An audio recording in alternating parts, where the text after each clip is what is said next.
Hello there, and welcome to Unleash the Network podcast, a podcast that aims to educate and inspire listeners by sharing stories from Mastercard Foundation scholars and African Leadership Academy alumni who have gone on to make a positive impact in their communities and promote values of leadership, innovation, and entrepreneurship. Hello there. Hi, How are you? I'm doing well. I'm doing well. Freezing in South African winter, but I'm okay. How are you? I am doing well, and I'm glad I'm not there. But you know what? I'm a winter person. I prefer cold over summer, which is weird coming from an island, but I prefer my cold weathers. That's really weird. I'd rather be cold and shivering than uncomfortably sweating.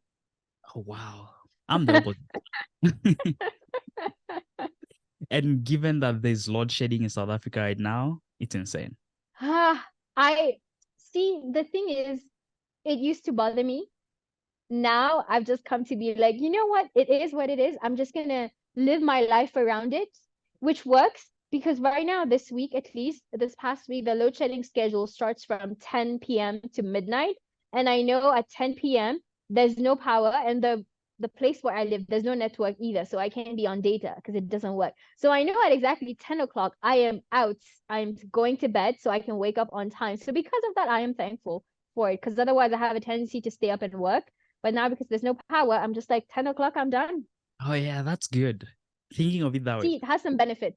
Yeah, It has some benefits to it. but I mean, it gets cold at night, doesn't it? I do not mind it. I love it. That is so weird. So, given the fact that, I mean, by the way, how was your experience like as an ALA student? Ooh, okay. I'm going to be very honest. It's I don't remember it. And I'll tell you why. Because when I was a student back then, so I am the class I graduated in 2015.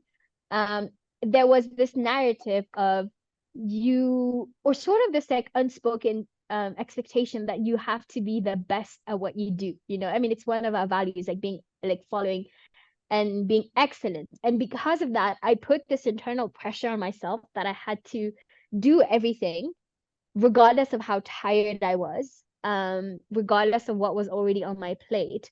And I remember in my year 2, I decided that I wanted to do so. I was part of the year 1, I was part of the inaugural team for MAU. And then I was chosen to be a Basel scholar. And then I was a peer counselor. And then I was in the dance group on campus. So, and then I had my A levels and I was doing creativity research. And because I was doing everything, Wow. I was too tired to then focus on building good relationships in the community. I had a small group of friends that I was close to, but then beyond that, I was too tired to engage in anything socially. And because of my constant tiredness of trying to do everything, it feels like ALA was just like a blur. It's just a blur now. Like I don't remember what happened. I mean, you'll hardly hear people say that about ALA. Really? I mean, given its intensity and the amount of projects you're working on, I mean, how did you even manage them? Were you even sleeping? To be very honest, I don't think I was. I but the thing is, even though I was doing a lot of things, it was all things that I was very interested in. The weird thing is I love and enjoy doing new things, otherwise I get bored. So every time I have to be doing something new, I have to be constantly like trying to figure something out. Because of that, yes, in terms of the energy level, I was tired at the end of the day, but while I was doing them, it didn't feel that consuming because it was things that I enjoyed. I used to be a dancer. I am interested in politics and IR, so MAU felt this thing. And then with being a peer counselor, I love being with people. I'm a social butterfly, right? So I love being with people. So it didn't feel like I had to work with my year ones to support them. It just felt like I was hanging out with them. And the same with BSP, right? I gained so much from my experience when I attended the festival that to me it had this. I knew that I had the responsibility to pay back by organizing like a great Southern African Ideas Festival. So there were things that I was interested in. So it didn't feel like too much. But that's why I think now that I look back at it, I am asking myself the same question. Did I ever sleep when I was at ALA? So if you had to do anything different, what would it be? Or you Oh, still want to have if the same experience? I think I do not regret the activities that I was part of, the things that I was doing. But the one thing that I do have a regret is not forming stronger relationships with people, whether in my year ones or my year twos. I think that's something that I would try to do differently, is to form long lasting friendships with the people in the community. Yeah, I mean, they say relationships are one of the most important things one can build. Exactly, exactly. And I think back then, I listen, I was what, 16 years old. All I cared about is the grades, college, doing these different kinds of projects, doing the best that I can to follow the ALA value. And because of that, I didn't think that relationship mattered as much. But now that I look back at it, I'm like, no, they're probably the most important component. Wow, that's powerful. What happened after ALA? Oh, so after ALA, I graduated in 2015 from ALA. Then I went to college. I went to Bucknell University in Pennsylvania.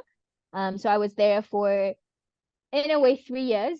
As I said earlier, I get bored very quickly. So in my head, spending 4 years in the same location in Lewisburg, which there's not a lot going on, felt like way too much for me. And so I had two options in my second year. It was either I graduate in 3 years, so I graduate early, because somehow I knew when I was like 9 years old that I wanted to get into politics. That was the only constant in my life, which is why going into college, studying international relations made sense, because that was the path that I wanted to take. So as soon as I got into year one, I was taking all of the major requirements that I had. And because of that, I was ahead of the time. I had completed almost everything. And so I either could graduate in 3 years or I could spend my entire junior year studying abroad. And I was like, well, studying abroad because I was already abroad, but uh, and I was like, you know what?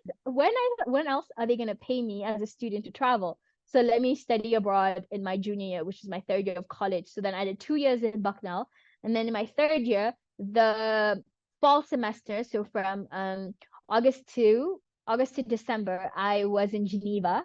I was interning in Geneva and I was studying as well. I was studying public international law, and I was working with Kofi Annan at his foundation called the Africa Progress Panel. And then after that, I decided to go to Uganda. I spent 7 months in Uganda, and I I see you smiling. Okay, so I spent 7 months in Uganda where I was teaching social and financial literacy in different schools around Kampala and another town around in Uganda. And then I came back in my senior year, and then I graduated from college eventually. It sounds like you really love having a lot on your plate. I do. No, I do. It makes me happy. And I can't, you know how people say that like they can pick one thing they're passionate about? I think for me it's kind of hard. I want to experience everything that life has to offer, and I want to spend however long I have here doing the maximum that I can. But I think as I'm growing older, my outlook on that is changing. Is yes, you sure do have limited time here, and there's only so many things you can do. But at the same time, you have to look after yourself. You have to take care of your mental health and manage your energy level and everything. Because if mentally you're not okay, then what's the point of doing all of these things? So I still love doing a lot of things, but now I'm just trying to manage my energy levels. How is that working? You know, we are all a work in progress as human beings. We'll never be perfect. On some days I try, but on some days I fail.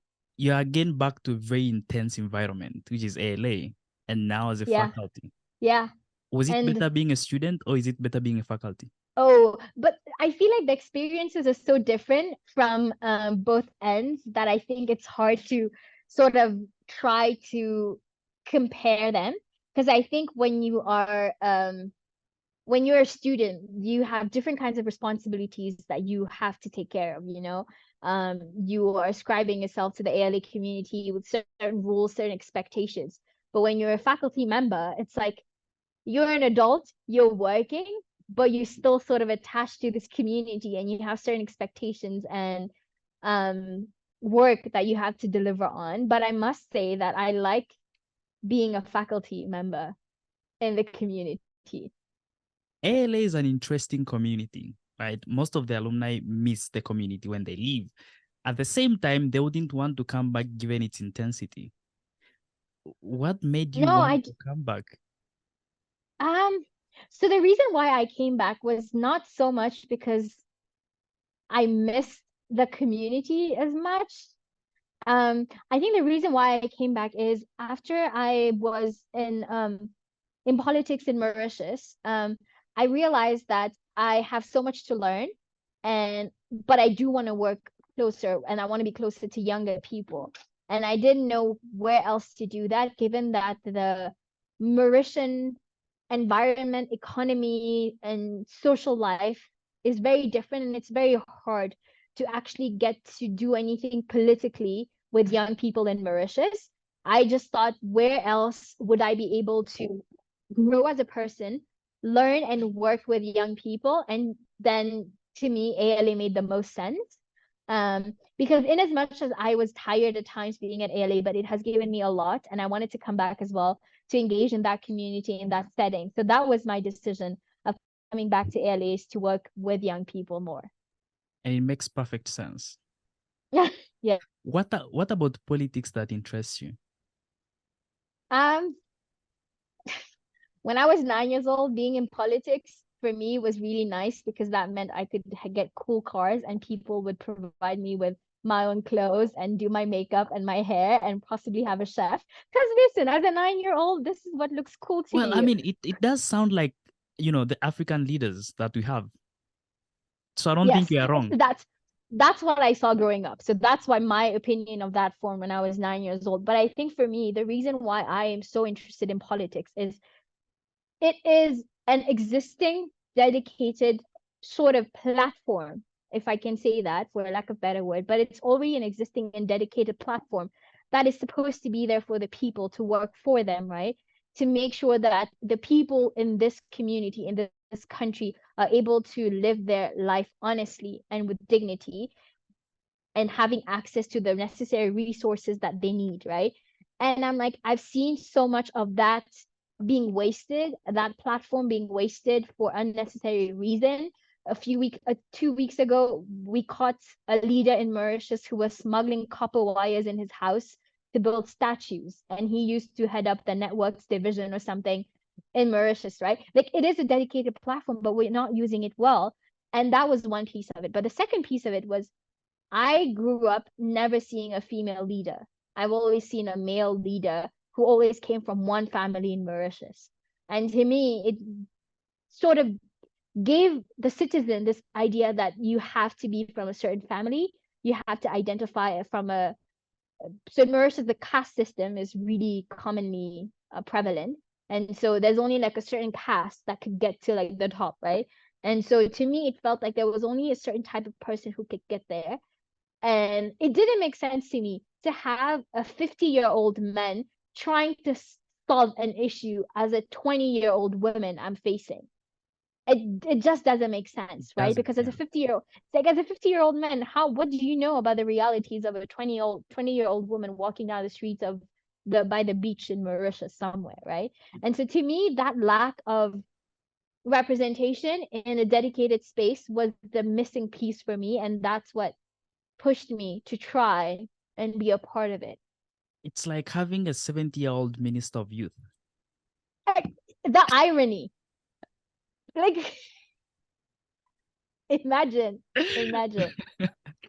And then Oh when my he comes, he'll be like, back in my days, 50 years ago, we used to do this. And I'm like, good for you, sir. But what about us now Oh, living yeah. in this current reality? And so are you working with young people because you want to prepare them to be able to, take up office, or do you what you wanted to do?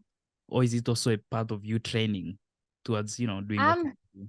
so if you had to ask me this question about a year or two, 2 years ago, I would have said that I was doing it in a way for selfish reasons, because I wanted to be the one to be in office. That was my motivation. But I think the more that I am working and the more that I'm discovering life and meeting people, I realized that politics is still the main theme, but now the way I perceive it is different, is that I want to make space for younger women to get into politics. And I don't necessarily want to be the person who's like there sitting, but I do want to make sure that there are enough young women and young people sitting there. And that's where I'm like trying. So I'm just like, in a way, trying to create that space and path for other people to do it. And I think that's real growth. Yeah, Yeah. big time. Yeah, big time, big time.